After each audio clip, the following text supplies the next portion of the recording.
नमस्कार, जोहार, जय झारखंड और न्यूज बॉक्स भारत में आप सभी का स्वागत है। और आज मैं और आफ्ताब, हमारे साथी आफ्ताब, एक बहुत ही कहा जा सकता है कि झारखंड के राजनीति के दृष्टिकोण से एक अहम मौजू पर आज हम बात करने आए हैं। और ये जो पूरी बातचीत होगी वो पूरे झारखंड के राजनीति से रिलेटेड बात होगी। तो चलिए मैं आपको सबसे पहले बता देता हूं कि झारखंड कांग्रेस के प्रभारी बनाए गए हैं के राजू। जी हां, के राजू आंध्र प्रदेश के हैं। के राजू और पूर्व आईएएस हैं और कहा जा सकता है कि वो राहुल गांधी या यूं कहें सोनिया गांधी या प्रियंका गांधी सभी के बहुत करीबी माने जाते हैं। और कांग्रेस के संगठन में इनकी एक अच्छी खासी पकड़ है। बैकवर्ड कास्ट से आते हैं और एसटी/एससी माइनॉरिटी के जो चेयरमैन भी रह चुके हैं के राजू।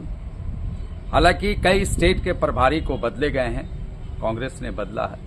और जो बेलगामी में मध्य प्रदेश में जो कांग्रेस का अधिवेशन हुआ था, तो वहां पर 2025 अब एक चैलेंज के रूप में कांग्रेस लेके चल रही है। यही सब को लेके कांग्रेस के जो प्रभारी रह चुके हैं यहाँ के गुलाम अहमद मीर, उन्हें बदला गया है और उनके जगह पे के राजू को बनाया गया। आफ्ताब, मैं एक बात बता दूं के राजू के बारे में कि जो स्वयं सहायता समूह आपने देश में देखा होगा या मनरेगा देखा होगा या महिला सशक्तिकरण की जो बात होती है, इसमें के राजू का बहुत बड़ा योगदान रहा है। ड्राफ्ट तैयार करने में जब कांग्रेस की सरकार, मनमोहन सरकार रहा 2000 के ऊपर में 14 से पहले जो थी, तो उस वक्त के राजू का बहुत बड़ा योगदान रहा है और सोनिया गांधी के काफी करीबी उस वक्त रहे थे। तो चलिए आफ्ताब, हमें आप बताएं कि के राजू का यहाँ पे प्रभारी बनाना कितना फायदा होगा झारखंड कांग्रेस के लिए। देखिए, सबसे पहली बात कि झारखंड कांग्रेस के लिए जो भी चीज, जो डिसीजन लिया गया है, वो फायदा और मुनाफा ये सोच के नहीं लिया गया है, बस संगठन को मजबूत करने की बात थी। और आपने जैसा बताया कि 9 जगहों पर जो है देश के प्रभारी को बदला गया है, तो बदला गया, ये रूटीन बदलाव है। दूसरी चीज है के राजू का, जहां तक बात है कि वो पूर्व नौकरशाह रहे हैं और कहीं ना कहीं से मनमोहन सिंह के सरकार के वक्त में साथ में काम किए, बहुत सारी चीज़ों का आइडिया वो दिए हैं, ड्राफ्टिंग किए हैं, तो वो उनको अच्छी से समझते हैं, अच्छी तरह से समझते हैं। तो ऐसे में उनको झारखंड का प्रभारी बनाना यहाँ पर बहुत अचंभा वाला बात नहीं है। लेकिन एक जो चीज़ है, अगर इसकी बात कर लें कि मीर साहब को यहाँ से क्यों हटाया गया या फिर उनके बदले में क्यों लाया गया, देखिए इसके पीछे का जो रीज़न है वो आपको समझना पड़ेगा। क्योंकि मीर साहब एक विधायक है और कश्मीर के हैं, तो बहुत ज़्यादा यहाँ पर उन्होंने अपना काम किया है। और चुनाव में आपने देखा होगा कि कांग्रेस को भारी सफलता मिली। एक तरफ जेएमएम को जहाँ तक सफलता मिली, उससे कहीं अधिक कहा जा सकता है कि इसको सफलता मिली, क्योंकि जेएमएम के पास में 24, 25, 22 सीट, जो 20+ सीट थी, तो ऑलरेडी रहती थी, उसमें बढ़ोतरी हुई। लेकिन कांग्रेस के साथ पास में जो 2-3 के बाद में सीधा वहां तक चले जाना 16, तो ये काफ़ी महत्वपूर्ण है। अब मामला यहाँ पर यह है कि मीर साहब को फिर क्यों रखा गया था और इनको क्यों लाया गया। देखिए, यहाँ पे आपको एक चीज़ मैं बताऊंगा कि मीर साहब को लाने के पीछे का कारण जो है, तो वो एक तेज तर्रार नेता है और साथ ही साथ यहाँ पर जो अल्पसंख्यक वोट है, जो कि कहीं ना कहीं से बिछड़ गया था, पीवी नरसिम्हा राव के समय से ही पिछड़ता चला गया। और 2014 में जब पूरी तरह से गया, तो कांग्रेस की स्थिति ऐसी हो गई। तो अब जो है मीर साहब के आने से कहीं ना कहीं से कांग्रेस का जो पुराना वोट बैंक है, तो उसको साधने के लिए ये किया गया था और अच्छी तरह से साधा भी गया।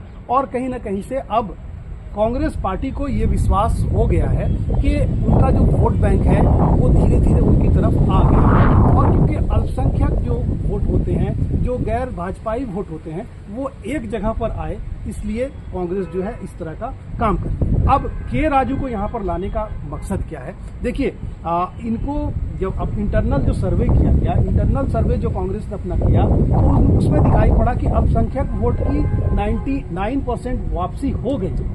लेकिन जो ओबीसी वोट है, कहीं ना कहीं से ओबीसी वोट जितना इनको मिलना चाहिए था, ओबीसी एसटी एससी, हाँ, तो जो वोट मिलना चाहिए था वो पूरी तरह से वापस तो आया है, लेकिन वापस उतना नहीं आया है। तो क्योंकि अभी इलेक्शन का टाइम नहीं है और इलेक्शन के टाइम नहीं होने के बावजूद इनको लाया गया, तो कहीं ना कहीं से ये इस तरह का प्रोग्राम बनाकर ओबीसी को अपने वोट बैंक में साधने की कोशिश करेंगे और उसके बाद देश में जो है चुनाव जो होना है उसमें काम आएगा। आफ्ताब, आपने अभी देखा होगा कि दिल्ली का जो चुनाव संपन्न हुआ, बीजेपी वहां % बहुमत में आई, तो कांग्रेस ने अकेले वहां चुनाव लड़ा और उसका फायदा भी उससे वोट % में हुआ। हम एक बात बता दें, कांग्रेस नहीं चाहता था कि हम वहां अकेले चुनाव लड़े, लेकिन इलेक्शन से पहले ही आम आदमी पार्टी या केजरीवाल की जो पार्टी है, उन्होंने अपने टिकट की घोषणा हर जगह से करने लगी थी। तो कांग्रेस को ऐसा लगने लगा था कि हमें ये बहुत कम आंक रही है आपकी पार्टी। आपको मालूम है कि कांग्रेस एक राष्ट्रीय पार्टी है, देश की सबसे पुरानी पार्टी है। आफ्ताब, हमें ये बताएं कि कांग्रेस अब, हम तो चूंकि झारखंड की बात कर रहे हैं और उसका चूंकि दिल्ली में तो खमियाजा अरविंद केजरीवाल की पार्टी को मिला कांग्रेस को लेके, जब कांग्रेस दोनों अलग अलग लड़ी, अगर मिल के लड़ते तो फायदा होता। लेकिन अब हम बात चूंकि झारखंड की कर रहे हैं तो हमें झारखंड के बारे समझना पड़ेगा। क्या झारखंड में कांग्रेस अब पूरा तरह से फोकस कर रहा है कि उसका जो परंपरागत वोट जो वर्षों से चला आता था, एक छत्र राज होता था, या किसी कारणवश अब छटक गए हैं? चूंकि देश में अब कांग्रेस का जनाधार बढ़ते जा रहा है, राहुल गांधी काफी मेहनत भी कर रहे हैं, उसका फलाफल आपको रिजल्ट भी कई जगह मिला, तो क्या लग रहा है कि झारखंड में अब कांग्रेस पूरी तरह से फोकस कर रही है? दूसरी बात, मुझे एक बात समझाएं, थोड़ा बड़ा इंपॉर्टेंट बात है कि ये जो मौजूदा सरकार चल रही है, हेमंत सोरेन की सरकार, जो झारखंड मुक्ति मोर्चा के साथ गठबंधन है और आरजेडी के साथ, क्या किसी तरह का खतरा आपको लगता है? क्या लगता है आपको? देखिए, आपका जो सवाल है कांग्रेस का और देश का, उस पर बाद में आएंगे, लेकिन सबसे पहले झारखंड सरकार पे आते हैं। देखिए, इंटरनली कोई भी मामलात नहीं है, कुछ भी नहीं है। दोनों पार्टियां ये समझती हैं कि अगर हम अलग अलग होंगे तो कहते हैं ना कि बंडल ऑफ बंच जो उसको तोड़ा नहीं जा सकता, तो बंडल ऑफ बंचेस है ये, तो ये तोड़ने से काफी मुश्किल है। और अगर अलग अलग हो जाएंगे तो फिर इनकी शक्ति छीन जाएगी। तो मैंने पहले भी बताया कि जेएमएम अगर अकेले चुनाव लड़ती तो कोई जरूरी नहीं था कि वो बहुमत, और अभी भी अगर उसकी पूरी सीट को अगर देख ले तो पूर्ण बहुमत में तो नहीं है। तो ऐसे में ये दोनों को एक दूसरे का सहारा देना पड़ेगा।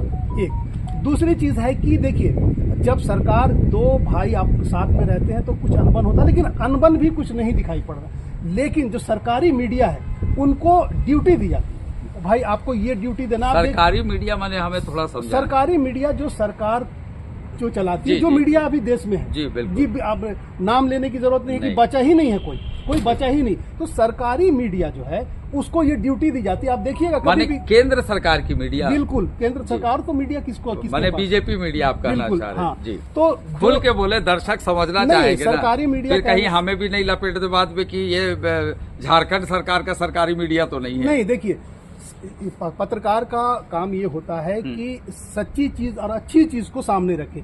सच्ची चीज होगी, अच्छी चीज होगी तो सामने रखना चाहिए। देखिए, सरकारी मीडिया को ड्यूटी दी जाती है कि तुमको सुबह से लेकर शाम तक ये राग अलापना है, और सारी मीडिया में आप देखिएगा वही राग चलेगा। आप ट्विटर खोलिएगा वही राग चलेगा, यूट्यूब खोलिएगा वही राग चलेगा, कुछ उस पर बोलने का नहीं। तो यहाँ जो विपक्षी पार्टी, जो भारतीय जनता मुख्य जो विपक्षी पार्टी है, इनके पास में कोई मुद्दा नहीं। मैया सम्मान योजना को लेकर ये, क्योंकि ये सब बात करते हैं। मुझे तो अफसोस होता है कि मैं एक डिबेट देख रहा था, उसमें कांग्रेस के भी थे, बीजेपी के, आरजेडी के लिए, वो कह रहे थे कि आपने मैया सम्मान योजना करके मुफ्त की रेवड़ी बांटी। तो मुझे ये बताइए कि आपने गोगी दीदी जो लाया था मध्य प्रदेश, तो वो क्या था? और आप जब पूरा छाती ठोक कर भी देश दुनिया में बोलते हैं कि 80 करोड़ लोगों को हम राशन देते हैं, तो आप कैसा देश चला रहे हैं कि 140 करोड़ की आबादी में 80 करोड़ को आप फ्री में जब दे रहे हैं? तो ये भी तो एक तरह से रेवड़ी हुई। और अगर राशन की बात करते हैं तो राशन कोई पहली बार तो मिल नहीं रहा। आजादी के बाद से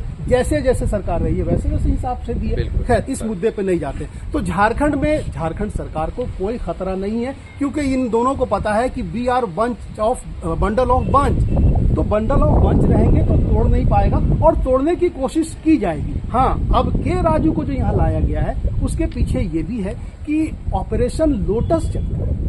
तो झारखंड में ऑपरेशन लोटस चले, क्योंकि आईएएस आईपीएस का जो दिमाग होता है ना, वो कुछ अलग तरह का होता है, वो सारी चीजों को समझते हैं। तो हो सकता है कि कुछ इस तरह का बात आई हो या इस तरह का कुछ लग रहा हो, तो ऐसे में किया जाएगा।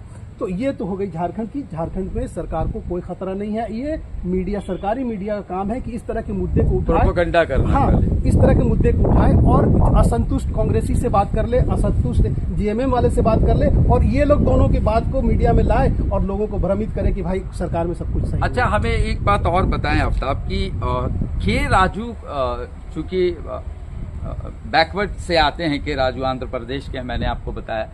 के राजू के आने से यहाँ जो झारखंड का समीकरण है वोट बैंक का, चूंकि एसटी एससी ओबीसी के लोग यहाँ काफी संख्या में रहते हैं, के राजू के आने से कितना फायदा होगा? चूंकि के राजू एक आईएएस भी रह चुके हैं, आंध्र प्रदेश के पॉलिटिक्स में भी रहे हैं और सोनिया गांधी, राहुल गांधी के काफी करीबी भी हैं, अभी भी हैं। तो झारखंड में उनका कितना फायदा कांग्रेस को और मौजूदा सरकार को मिलेगी? देखिए आसिफ, इस मुद्दे पर हम बाद में आएंगे, क्योंकि आपने जो सवाल किया था दिल्ली की बात की थी जी। तो देखिए दिल्ली में क्या हुआ। दिल्ली में कांग्रेस जो है एक राष्ट्रीय पार्टी है और सबसे पुरानी पार्टी है, तो कहीं ना कहीं से देश में इनका योगदान भी रहा है कांग्रेस का। तो यहाँ पर आम आदमी पार्टी उन्हें मतलब 68 सीट लाई थी चुनाव में एक बार, तो उनको ये लगता था और उन्होंने काम किया। हमारे देश में काम पे वोट नहीं मिलता, हमारे देश में यही हमारा दुर्भाग्य है देश का कि हमारे यहाँ काम पे वोट नहीं मिलता। अगर काम पे वोट मिलता तो केजरीवाल किसी कीमत पर नहीं हारते। लेकिन यहाँ पर दुर्भाग्य यह है कि हम लोग जाति और धर्म के नाम पे बढ़ते हैं और ऐसे वैसे अनपढ़ लोगों को भी जो है मौका दे देते हैं। तो वहां पे क्या हुआ कि राहुल गांधी और जो महागठबंधन बना था, तो महागठबंधन में केजरीवाल भी थे, अखिलेश यादव भी हैं और ममता बनर्जी भी हैं। लेकिन देखिए यहाँ पर थोड़ा लंबा होगा वीडियो, लेकिन बताना जरूरी है। बिल्कुल। जब से कांग्रेस का जनाधार घटा है तो क्षेत्रीय पार्टी जो है उनका उदय हुआ और भारतीय जनता पार्टी सबसे बड़ा उदय हुआ, और वो क्षेत्रीय पार्टी नहीं रही, वो राष्ट्रीय पार्टी है, क्योंकि 2 सांसद से डायरेक्ट यहाँ तक चले आना तो ये मायने रखता है। तो ये जो वोट है यह कहाँ से आया? ये सारा वोट कांग्रेस को मिलता था, वो क्षेत्रीय पार्टी भी ले ली, और जो मोह भंग हुआ तो बहुत लोगों का मोह भंग हुआ। तो ऐसे में कांग्रेस पार्टी इस चुनाव में, जो आम आदमी पार्टी की जो सरकार आज नहीं है दिल्ली में, अब मशीन का मामला है कि वोटिंग का मामला है कि क्या गड़बड़ी है, वो सरकार समझे और इलेक्शन कमीशन समझे। लेकिन जो जनता समझती है, जनता भी कहीं गलत नहीं समझती, वो भी समझती है कि क्या होता है। खैर, तो अब जो मामला यहाँ पर ये है कि कांग्रेस को जो वहां पर वोट का जो प्रतिशत, भले से सीट नहीं मिली, वोट का जो प्रतिशत है वो काफी बढ़ा है, और मुस्लिम इलाकों में इनको वोट मिला जो जहां पर कुछ नहीं मिल रहा था, तो क्योंकि पता चल जाता कहां पे कितना वोट मिला। तो इनको ये समझ में आ रहा है कि अब जो है एक मुस्लिम वोट बैंक जो हमारा झारखंड में आ ही चुका है, और यहां पर भी आ गया, सीट नहीं आई, वोट आया। और आपको आसिफ बता दें कि अभी पड़ोसी राज्य जो है बिहार में चुनाव होने वाले, तो ऐसे में एक आईएएस को यहाँ भेजना और यहाँ की। अच्छा, एक बात और भूल गया था कि बिहार में भी प्रभारी बदले हैं, और बिहार में भी जो प्रभारी बदला गया है वो भी साउथ के हैं। 2 साउथ के हो गए हैं पड़ोसी, झारखंड बिहार दोनों में। जी देखिए, साउथ के लोग जो है तो वहाँ की जो साक्षरता है वो 100% है, वहाँ पर सभी लोग पढ़े लिखे हैं 100%, और वहाँ के आईएएस आपको आईपीएस ज्यादा दिखाई पड़ेंगे। अपने जो डीसी हैं वो भी उधर ही के हैं। तो वहाँ के जो ब्रेनिस्ट लोग होते हैं ना, उनको प्रभारी इसलिए बनाया गया है कि वो हर दृष्टि से सोचे। एक नेता नेतागिरी की तरह से सोचता है, लेकिन एक आईएएस एक आईपीएस जो है वो अपने एजुकेशन के हिसाब से, दुनिया जो देखा उस हिसाब से सोचता है। तो बहुत फर्क पड़ेगा।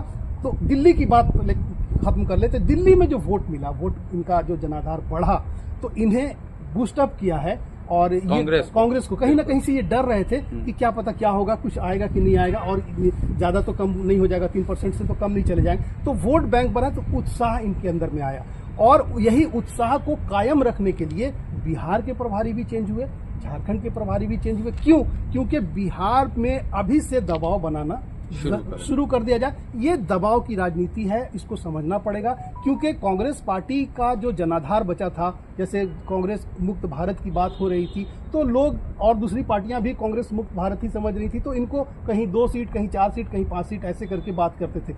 तो अब जो है ये बोल्डली खड़े होकर बोल सकते हैं कि अगर हमारे साथ चुनाव नहीं लड़ोगे तो वही हाल होगा जो केजरीवाल का हाल हुआ।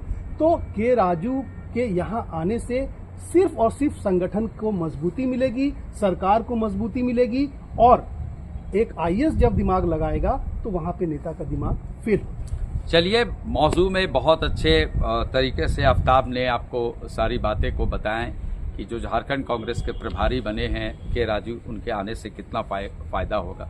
दूसरी ओर अब इस मौजू को हम लोग खत्म करेंगे कि झारखंड प्रदेश कांग्रेस कमेटी के जो अध्यक्ष हैं केशव महतो कमलेश, वो अभी तक अपनी टीम को तैयार नहीं कर पाए हैं। तो प्रभारी जब बन के आएंगे, यहाँ जोरदार जब स्वागत होगा, तो जाहिर सी बात है कि संगठन विस्तार को लेके भी बात होगी, क्योंकि अब जो कांग्रेस का सारा प्रोग्राम होगा तो संगठन को मजबूत करना, पहले अपनी टीम को मजबूत करने की बात होगी। फिर जो कांग्रेस का मैनिफेस्टो है इस इलेक्शन में, कांग्रेस ने जो दिया है उसको भी इम्प्लीमेंट करने के लिए जो के राजू हैं, चूंकि आपने शुरू में कहा कि वो एक आईएएस है, साउथ से हैं, पढ़े लिखे हैं, तो वो कहीं नहीं चाहेंगे कि जो मैनिफेस्टो है सरकार का या कांग्रेस का, तो जो जनता से वादा करके आए हैं सत्ता में, तो वो उन मैनिफेस्टो को हम जनता के बीच में लेके जाएं। इनका पूरा फोकस होगा कि हमने जो वादा करके सरकार बनाई है तो उन वादों को हम जनता के बीच पूरा करें। कर भी रहे हैं, ऐसा बात नहीं कि नहीं कर रहे हैं। आपने बताया भी मैया सम्मान योजना के बारे में, बहुत अच्छा लगा कि शुरू में आपने शुरुआत की है, और जब हेमंत सोरेन दे रहे हैं तो थोड़ा मिर्ची लगने लगी है, क्योंकि पैसा कहाँ से आएगा भैया, सरकार का फंड है, सरकार का खजाना है, पैसा कहाँ से देगा, इस सरकार का मामला है। देखिए सीधी सी बात ये है, मंत्री जी ने कहा भी था, हम लोग जो बात किए थे कि बहुत पैसा है हम लोगों के पास, कोई दिक्कत नहीं। राधा किशोर देखिए, अगर मोदी सरकार अगर 80 करोड़ जनता को अगर भोजन दे रही है, राशन दे रही है, तो वो देश का पैसा है, जनता का पैसा है, भलाई का काम। झारखंड जो है, देखिए झारखंड एक बहुत, अगर इंडिया का कहा जाए तो सबसे मजबूत, सबसे धनी राज्य है, लेकिन पिछड़ा दिया। यहाँ पे जो झारखंड अलग होने के बाद जो सत्ता में रहे, वो सत्ता का सिर्फ मलाई खाए और झारखंड की जनता को कुछ नहीं मिला। अब हेमंत 2 की जो सरकार है, हेमंत की सरकार अब वो क्या करती, क्योंकि दर्शा तो रही है बहुत अच्छी अच्छी चीजें, और अब क्या करती है वो देखना होगा। आसिफ, एक चीज जो है सबसे जो महत्वपूर्ण चीज है, ये मैं आपको बता दूं कि देखिए के राजू का आना, के राजू कहीं ना कहीं से इनको जब ये समझ में आ गया है कि कहीं ना कहीं से हमारा ओबीसी और एसटी का जो वोट जो है, तो वो वोट साधना, हाँ, गैर भाजपाई वोट जो था वो कहीं ना कहीं से ये अपने आप में लाना चाह रहे हैं। तो इसी को मजबूती देने के लिए जो है तो ये हाथ पैर बढ़ा रहे, क्योंकि बहुत दिन आदमी ऐसे करके रहा, अब ये चाहते हैं कि नहीं भाई, हम भी एक पार्टी हैं और हमारे जो नेता है राहुल गांधी हैं, तो वो इज्जत चाह रहे हैं। वो उनको कहीं पर ये नहीं बोला जाए कि भाई आपको हम 5 सीट देंगे तो हम आपको 4 सीट देंगे, वैसा नहीं, मजबूती के साथ इनको भी एक पार्टी माने और आगे की रणनीति तय करें। तो चलिए दोस्तों, आप इस मौजू को यही समाप्त करते हैं। और जब झारखंड कांग्रेस के नए प्रभारी जो बने हैं के राजू, जब झारखंड की धरती यानी रांची में जब आएंगे तो उनसे न्यूज बॉक्स भारत जरूर कोशिश करेगा बात करेंगे। और अब के राजू के यहाँ झारखंड प्रभारी बनने से कांग्रेस को कितना फायदा होगा, यह तो आने वाली वक्त ही बताएगी। मैं और आफ्ताब इस मौजू को बस यही खत्म करते हैं। जोहार, जय झारखंड, जय हिंद।